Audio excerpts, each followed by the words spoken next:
पुण्यात्माओं, इस भक्ति मार्ग का ये दास डॉक्टर है और कोई नहीं पृथ्वी पे, बाकी सब मरीज हैं। और मरीज के कहने से मरीज दवाई लेने लग गया, दोनों मरेंगे, क्योंकि वो तीनों मरेगा, उसने दवाई गलत खा ली, उसको ऑपरेशन होगा, क्योंकि परमात्मा उससे नाराज होगा। ये भक्ति का जो ट्रीटमेंट है ना, टेबलेट दास बताओ वैसे ही लेनी है आपने, अर्थात जैसे भक्ति दास के ऐसे करो। नाम उठत नाम बैठत नाम सोत जागवे, नाम खाते नाम पीते नाम से तिलागवे। मान लीजिए आपका सुबह उठने का अभ्यास है तो अच्छी बात है, उठ जाइए, उठ कर लो, लेट कर कर लो, बैठ कर लो, आंखें खोल कर लो, बंद करके कर लो, लेकिन सिमरण पर ध्यान रखना पड़ेगा। मैं क्या सिमरण कर रहा हूं, किस मंत्र का जाप कर रहा हूं, उस मंत्र पर सुरत निरत मन। और चौथा ये श्वास, पवन जिसको बोलते हैं, ये चारों मिलाकर करनी पड़ेगी। और इसको चाहे इस सिमरण को आप माला से कर ले या बिना माला से कर ले, वो आपकी इच्छा। जैसे पहली वाले बच्चे होते हैं, जैसे कलम तख्ती पर लिखते हैं, बार बार उसको मिटाते थे, लिखते हैं, फिर बड़े होकर के उनको ना आवश्यकता पड़ती है तो कोई आवश्यकता नहीं। लेकिन माला से जाप करना अच्छा है, बुरा नहीं, क्योंकि परमात्मा कहते हैं ऐसे जाप ना करो जैसे माला तो कर में फिरे और जीव फिरे मुख माही, और मनवा तो 14 पर ये सुमरण नहीं। माला आपके हाथ में है, आप मणियां तो फेर रहे हो, मन का फेर रहे हो, और जीभ भी बोल रही है और मन उस पर लगा नहीं, तो बोल क्या रहा है? कहती ये सिमरण नहीं है।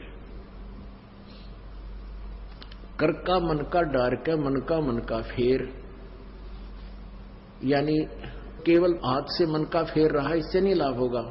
मन को इस श्वास के ऊपर लगा, यानी सांस का सिमरण करते हो तो आपको ये ज्ञान होना चाहिए मैं बोल के रहा हूं। जैसे सुमन करते हो, बाहर कौन सा मंत्र बोल रहे हैं, छोड़ रहा हूं, उसके ऊपर ध्यान हो, मैंने श्वास से क्या बोला। और जप्पा जाप है, ये बोल के नहीं करना, यानी इसको सुरत और शब्द अभ्यास कहते हैं। सुरत और शब्द, शब्द तो ये मंत्र है, ये जैसे बाहर छोड़ा उस शब्द पर ध्यान लगावे, तो सुरत शब्द ये अभ्यास करे। सिमरण जब करे तो आपका नाम के ऊपर ध्यान हो, चित्त हो, तो वो सिमरण सही है।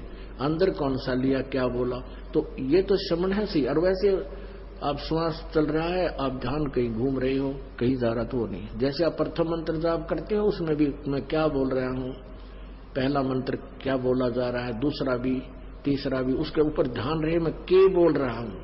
और रह रहकर ये भी कभी कभी याद आ जाए कि आपको ये पता हो कि ये प्रथम मंत्र किसका है, दूसरा किसका, तीसरा, चौथा, पांचवा, ये किस किस देव शक्तियों के हैं, ये भी आपको ध्यान में रह रहकर एक जीवन आ जाना चाहिए। अन्यथा जैसे बोल रहे हैं उस मंत्र पर अवश्य ध्यान रहे मैं बोल क्या रहा हूं। प्रथम मंत्र उच्चारण करके भी कर सकते हो, लेकिन ध्यान अवश्य रहे, मन मन में भी कर सकते हो। और जो दूसरा मंत्र सतनाम है, इसको केवल श्वास से किया जाता है, उस पर भी ध्यान रहे मैं बाहर क्या छोड़ रहा हूं, अंदर कौन सा ले रहा हूं। 2 अक्षर का होता है ये सतनाम, 1 अक्षर बाहर छोड़ना होता है, 1 अंदर लेना होता है। तो मैं क्या बाहर छोड़ रहा हूं, क्या अंदर ले रहा हूं, कौन सा मंत्र मैंने जाप किया है, उस पर चित्र है, वो शब्द रहे, सुरत शब्द, उस शब्द पर या सुरत रहे, ये ध्यान रहे, इसको सुरत शब्द अभ्यास कहते हैं। ये दूसरे नकली पंथाड़े कहते हैं सुरत और शब्द का ध्यान करें, 2.5 घंटे सुबह, 2.5 घंटे सामने बैठ जाए, को लूसा गाड़ गए, और फिर कहते अंदर शब्द सुनना है, ये सुरत शब्द अभ्यास है। अरे झूठा ज्ञान ध्यान कहाँ ला रहे, तेरा ज्ञान ही व्यर्थ है, तुम ढूंढ कहाँ रहे हो, ये बाद में जा चतुराई। इस नाम के सिमरण से आपके अंदर वो धुन प्रकट होएगी, और जो वास्तविक धुन, ये तो काल की धुन है जो शरीर में तुम सुनोगे, इससे बाहर सचखंड के अंदर जो सुरत है वह शरीर से बाहर निकलकर आत्मा फिर सुनेगी।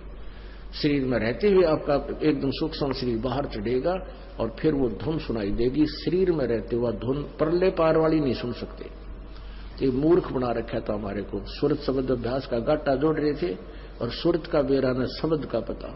शब्द क्या, शब्द यानी मंत्र, अक्षर, जिसका हम जाप कर रहे हैं उसको शब्द बोलते, और सुरत उसको पर ध्यान रहे, ये सुरत शब्द अभ्यास है। कबीर कलयुग आए कह किए बहुत जो मीत, जिन बांझा एक से ते सुख सोव न चीत।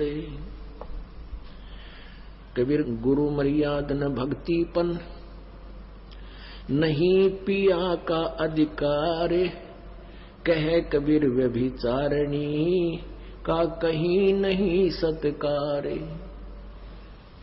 अब जैसे अभी आपको पता है कि वो दो निकम्मी आत्मा, एक ने कहा इसमें भगवान आता है, 10-20 भगत खराब हो गए थे, उनका पता लगा, उनको डांटा धमकाया निकम्मियों को कि तुम बर्बाद हो जाओगे, इसी ये दुष्ट करा कितने धक्के खाते आंडे। या पहले भी कबीर साहब की वाणी यही थी, गीता जी भी यही थी, वेद भी यही थे, किसी ने कह भी नहीं पता था।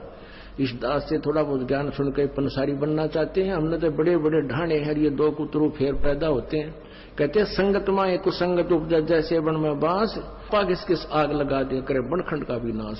ऐसे दुष्ट टाइप के इंसान होते हैं जो संगत में से कुसंगत उपजती है। जैसे वन के अंदर बांस उग जाता है, वन में बांस होता बम्बू, वो क्या होता है कि जब तेज हवा चलती है तो ऐसे थपेड़े लगते हैं, वो ऐसे आपस में घिस के और उन बांसों से आग लग जाती है और पूरे दावानल का रूप धारण कर लेती है, पूरे बनखंड को, पूरे जंगल का नाश कर देती है। कहते ऐसी नकमी आत्मा जो होती है वो संगत में से कुसंगत उत्पन्न हो जाती है, वो आपस में बकवास करके पूरी संगत का नाश कर देते हैं।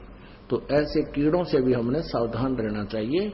कोई भी भक्ति मार्ग का आपको गाइडलाइन दास देगा, अन्य कोई नहीं दे सकता। आप जी ये भी नहीं कह सकते, किसी कोई पूछता आपसे कि सुवर्ण कैसे करूं मैं, दूसरे मंत्र का, सतनाम का, सारनाम का तो आपने जिक्र करना ही नहीं है किसी के सामने। आप नहीं बता सकते उसको कि ये मंत्र बाहर छोड़िए अंदर ले, नहीं तो आप उसके गुरु हो जाओगे, आपका नाम खंड हो जाएगा। आप उसको ऐसे बता सकते हो कि गुरुजी ने मुझे ऐसे बताया, मैं तो ऐसे सेवन करता हूं। वो भी सतनाम जिसने ले रखा हो, जिसने ले नहीं रखा उसको नहीं बता सकते। जिसने ले रखा है वो कहता मेरे भूल लगी है। और वैसे तो हम यहाँ शुद्ध करा देते हैं, यहाँ भी आप पूछ सकते हो। वैसे भी जिसने उपदेश ले रखा है, दूसरे ने भी ले रखा, सतनाम दोनों ने ले रखा है, उसको ये नहीं कह सकते आप कि ये पहला मंत्र ऐसे छोड़ दूसरा ऐसे ले, आपका नाम खंड हो जाए, क्योंकि आप उसके गुरु बन गए। आप उसको इतना कह सकते हो कि गुरु जी ने हमें ऐसे बताया है, ये मंत्र ऐसे छोड़ना है, ये ऐसे लेना है, वो समझ जाएगा दूसरा कि ऐसा मंत्र। और कोई सीधा बताता है तो ऐसे भक्ति कर, 2 घंटे 3 घंटे सुबह कर, फलाना कर, ये मंत्र ऐसे कर, वो तुम्हारा गुरु बन गया। वो दुष्ट आत्मा ने तेरा भी नाम खंड कर दिया और भक्ति नाश होगी आपकी। तो इस प्रकार के जो मिस हैपनिंग आपके साथ होती है, आपकी भक्ति के ना करवा देती है। उसके लिए आपने पुनरुपदेश लेना पड़ता है, परमात्मा रजा बख्श देते हैं। कहते हैं कबीर गुरु मर्याद ना भक्तिपन और नहीं पिया का अधिकार। यानी जब दूसरे पर आस्था होगी तो आप अपने मालिक से ऑटोमेटिक कट गए परमात्मा। अगर आप ये वीडियो YouTube पर देख रहे हैं तो हमारे चैनल को सब्सक्राइब करें और बेल आइकन को दबाना ना भूलें। अगर आप Facebook पर ये वीडियो देख रहे हैं तो हमारे पेज को लाइक करें।